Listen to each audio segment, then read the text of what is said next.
For most of my life, I believed Voyager 1 was exactly what they said it was, a deep space probe, launched in 1977. Its mission, to explore the outer planets, then drift endlessly into the stars, carrying a golden record in case some distant civilization ever found it. Beautiful story, and like most beautiful stories, it's a cover. I used to work for a contractor that supplied deep space telemetry systems to NASA. Nothing glamorous, just signal processing, data routing, hardware diagnostics, or so I thought, until the day I stumbled on file V1A on67. I wasn't supposed to see it. I was scanning through archived satellite logs when I found a batch labeled noise filter, red channel. That's what we called transmissions that had too much interference, usually dismissed as radiation artifacts. But one of them, it wasn't noise, it was a signal. Structured, repeating, encoded, and the origin point? Voyager 1. The file had been flagged in 2013, hidden under 6 layers of clearance. It had its own access protocol, one I had no business unlocking, but I did, and what I saw changed everything. Voyager 1 had transmitted a reply, not just data. Reply to something. The log showed that in late 2012, the probe crossed what scientists called the heliopause, the boundary where our sun's influence ends and interstellar space begins. What they didn't tell us is that something was waiting there, a region of space saturated with electromagnetic distortions, not random, not natural, deliberate. When Voyager entered that region, its systems behaved abnormally. It didn't malfunction. It shifted. The hardware responded to commands no one had sent. It began transmitting in a format not designed by us. That's what the red channel was hiding. A handshake. Voyager wasn't just exploring. It was a beacon. And the worst part? It worked. After I decrypted the full transmission from file V1A on67, I couldn't breathe. It wasn't gibberish. It wasn't random. It was a response, and it wasn't in English or math or anything human. It was a compression of emotion, memory, and geometry, layered in pulses of data. Voyager's primitive hardware wasn't designed to process, but somehow did. That's when I knew. This wasn't just a technical anomaly. This was contact, and we never told the public, because here's what happened next. The part they buried so deep. Only 6 people ever accessed it. 6 hours after Voyager 1 crossed the heliopause, its trajectory changed, not physically, not by propulsion, by something else. Guidance.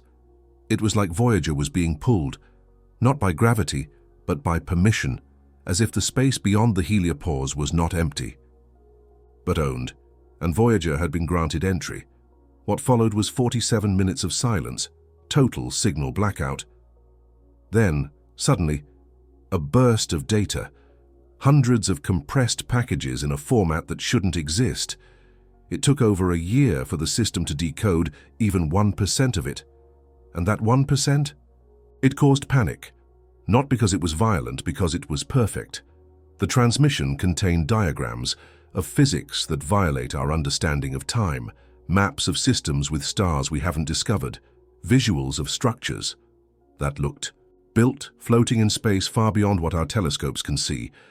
But the part that broke everyone? A set of audio-like sequences that, when converted into waveform images, showed faces, not alien, human, not similar, not distorted, human, as if whatever sent the message knew us, was watching us, or worse, used to be us. NASA went silent. The team assigned to the decoding was reassigned. Facilities were shut down, no leaks, no press. I only found out because I wasn't supposed to. I was just a tech contractor working, late on the wrong drive. After I accessed the file, my badge was revoked, my system access terminated. A man I'd never seen before visited my apartment the next day. No badge, no name. He didn't threaten me. He just asked one question, "Idi, you keep a copy?" I lied. He smiled. "Good, for your sake," and left. But I had made a copy, buried in encrypted layers across multiple servers. I couldn't understand most of it, but I recognized the pattern, the call and response. Voyager had spoken, and something out there, had answered. Not with curiosity, with recognition. And now, Voyager is still transmitting, but not to us, to them, whoever or whatever they are. I thought the worst part was discovering the truth. It wasn't. The worst part was realizing it's not over, because the response Voyager received, it wasn't just a message, it was an invitation, or maybe a summon, and something responded. At first, it was just anomalies in deep space data, minor gravitational distortions beyond Neptune, tiny variations in stellar drift, dismissed as instrument noise, but it kept happening, more often, stronger.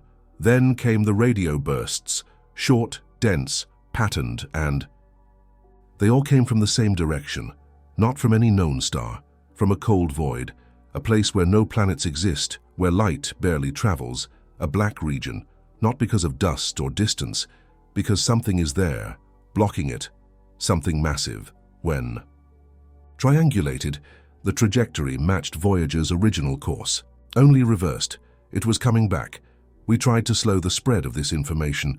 Only a few observatories had the right sensitivity, and the data could be corrupted, manipulated, misinterpreted. That was the plan, but it didn't hold.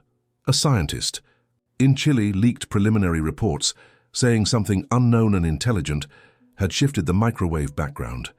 She vanished 48 hours later. Then a probe orbiting Titan sent back images of shadows moving across the upper atmosphere. Shadows without source or motion, not physical.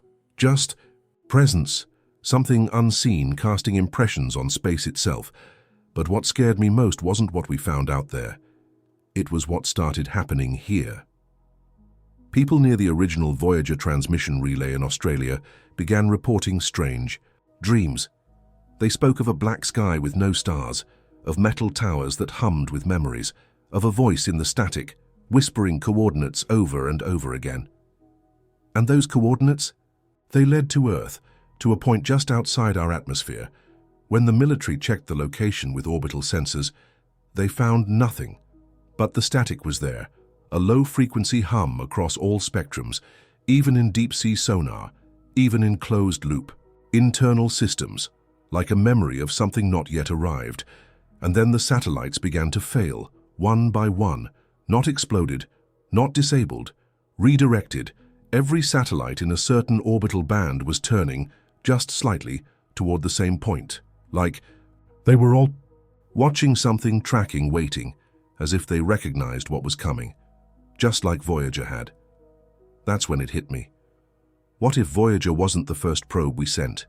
What if Voyager was the response, a piece of something ancient, reactivated? In 1977, given a new body, a new mission to call home, and now home is answering, not just with sound, not just with signal, with arrival. I used to look to the stars for answers. Now I can't even trust the ground beneath my feet. After the trajectory was confirmed, after we knew something was heading toward Earth, I expected panic, government scrambling, media frenzy, protests in the streets, but nothing happened.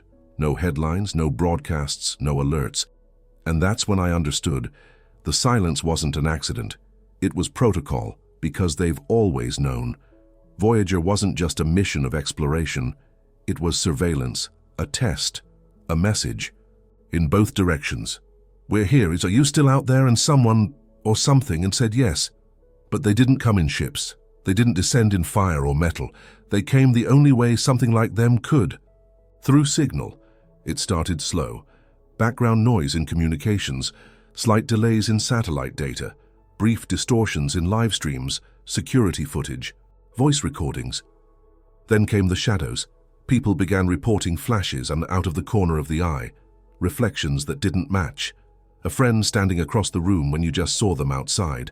Flickers of presence, like the fabric of reality, was trying to buffer, to load something new, but only for those who noticed, those attuned to the frequency. I was one of them. It started when I rewatched the original Voyager signal. The moment the waveform stabilized, I felt something shift. In the room, lights flickered. My phone screen cracked from the inside, and for a few seconds, I wasn't alone, not physically, not visually, but something inside me cracked open, like a thought had been inserted. Not words, not an idea, a presence. I began to see them in dreams. Black figures standing in the ocean, buildings folding upward into the sky like origami, eyes blinking in the clouds. And each time I woke up, the world seemed off, slightly desaturated, slightly colder. I wasn't the only one. Others who'd worked near the Voyager relay, who'd studied the transmission, were vanishing. Not kidnapped, not killed, just absent. Neighbors would say, "They never lived there." Family members. I haven't heard that name in years. Entire records erased, as if the universe was restructuring around their absence. One night I tracked the signal to its strongest point, deep in the Mojave Desert. Nothing but sand, silence, and signal. But beneath the ground, I found metal. Old, worn, buried. For decades, a hatch, no markings, no seams. When I touched it, I heard the frequency again, not through my ears, through my bones, and I realized they didn't come here. They were already here. Voyager didn't call something new. It reactivated. Something old, something that's been sleeping. Watching, waiting. And now that we've remembered it, it's remembering us. Not just in orbit, in mirrors, in algorithms, in dreams. It's rewriting what we see, what we remember, what we are. This isn't first contact, it's final contact, and we're the last to understand that it's already begun. I don't know how much of me is still me. I wake up in places I don't remember falling asleep. My memories skip, time stutters. Sometimes I blink and I'm across the room. Sometimes I hear myself speaking. Before I open my mouth, whatever's happening, it's not a takeover. It's not possession. It's alignment.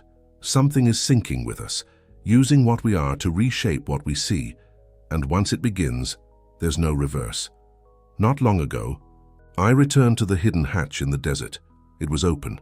Inside, a narrow stairwell leading straight down into darkness, walls lined with a strange black metal, warm to the touch. Symbols carved deep, pulsing with soft light. The same patterns, from the Voyager signal. At the bottom, a single room, empty except for one thing, a terminal, not a computer, not a screen. Something alive. It didn't boot up. It recognized me, as if it had been waiting all this time, not for a signal, for a person, a host. And as I stepped closer, a single phrase illuminated across its surface. You were the mission. I didn't understand. But then the memories came. Not mine, but familiar. I saw the day Voyager was launched, not from footage, from above the platform. I saw stars spiral from within, not without.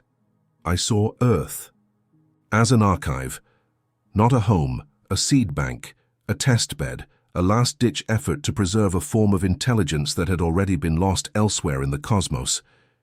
We were never meant to conquer the stars. We were meant to carry something old, something pure, something forgotten. And Voyager, it wasn't sent to explore, it was sent to check, to confirm if the stars were still hostile or ready. And now, we've been cleared. They're not just coming, they're here in the signal, in our data, in the rewritten code of reality. Earth is being overwritten, not by war, but by update. Every mind tuned to the signal becomes a node. Every thought becomes a channel. And I've seen the final instruction, the last layer of the message buried deep in the Voyager reply. It's not a threat. It's a blueprint, a map for how to rebuild humanity. From what's left of us. And now I have a choice. Send this message to the world.